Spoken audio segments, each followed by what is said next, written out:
Everyone, आप लोग कैसे हैं? आई होप आप लोग अच्छे होंगे। सबसे पहले चैनल के माध्यम से अपने शिव गुरु को प्रणाम करती हूँ और हरेंद्र भैया और नीलम दीदी को भी मेरा प्रणाम महादेव स्वीकार कीजिए और हम पर भी कृपा बना रखे और हमारे यूट्यूब फैमिली पर भी। गाइज, आप लोग की ये बात की जानकारी होगी कि होली जो होता है, होली के पहले एक दिन पहले सम्मत होलिका दहन का परंपरा निभाई जाती है। होलिका दहन क्यों मनाई जाती है?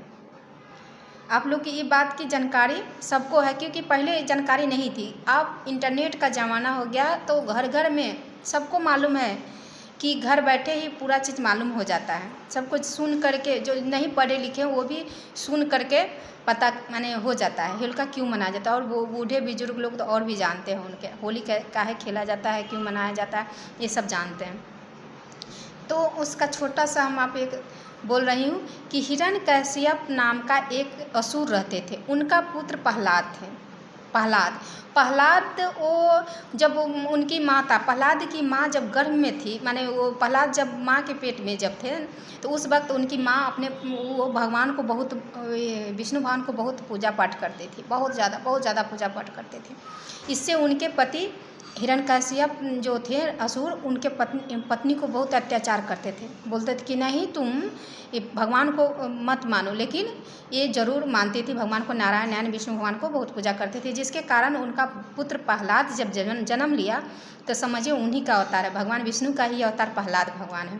तो उन जन्म लिए, तो उन पर वो जन्म लिए ना, तो वो धीरे धीरे जब वो बोलना स्टार्ट किए प्रहलाद, तो वो नारायण बोलना स्टार्ट किए। तो हिरण्यकश्यप के ये अच्छा नहीं लगता था। वो बोलते ना, असुर जो थे उनके पिताजी, उन्हें अच्छा नहीं लगता था। वो बोलते मेरा पूजा करो, नारायण का पूजा मत करो। लेकिन ये बात उनको प्रहलाद को अच्छा नहीं लगता था। वो नारायण का ही पूजा करते, जिसके कारण वो उनके पिता बहुत क्रोध होते थे और इनको बहुत अत्याचार करते थे। बहुत अत्याचार, मारने के लिए क्या क्या नहीं किए।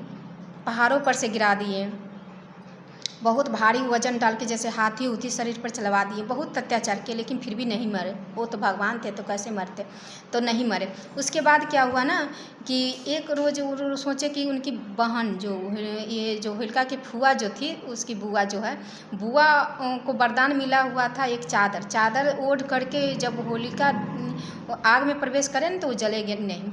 जिसके कारण एक तब भगवान ये बोले, उनके पिताजी बोले, प्रहलाद के पिताजी बोले कि क्यों नहीं होलिका को आग में डाल दे करके और वो चादर से अपने ढक लेगी और प्रहलाद को गोद में बैठकर जला देगी। तो वही हुआ, वही परंपरा निभाई गई। होलिका जो वहाँ पर थी वो गोदी में लेकर प्रहलाद को बैठ गई और चादर अपने ओढ़ ली और प्रहलाद को छोड़, माने ये हो गया। तो उसके बाद भगवान का लीला, वो चादर प्रहलाद के पास आ गया, होलिका जल के भस्म हो गई। उसी दिन से होली का परंपरा मनाई जाती है। उसी दिन से होलिका दहन के परंपरा मनाई जाती है। कल होकर के होली खेला जाता है। होली तो उस दिन से होली स्टार्ट हो गया। आज तक भी ये परंपरा चलती आ रही है। पहले बहुत ज़्यादा होली खेलते थे, आज कम होली खेलते हैं। आज ये होली का महत्व सब भूल चुके हैं। तो चलिए, सम्मत जो होता है होलिका दहन इसीलिए मनाया जाता है। और उसके बाद होलिका दहन के बाद होली मनाई जाती है। चलिए वीडियो को एंड करती हूँ, वीडियो बड़ा हो जाएगा, फिर अगले वीडियो में बताऊँगी होली के बारे में। चलिए ओके।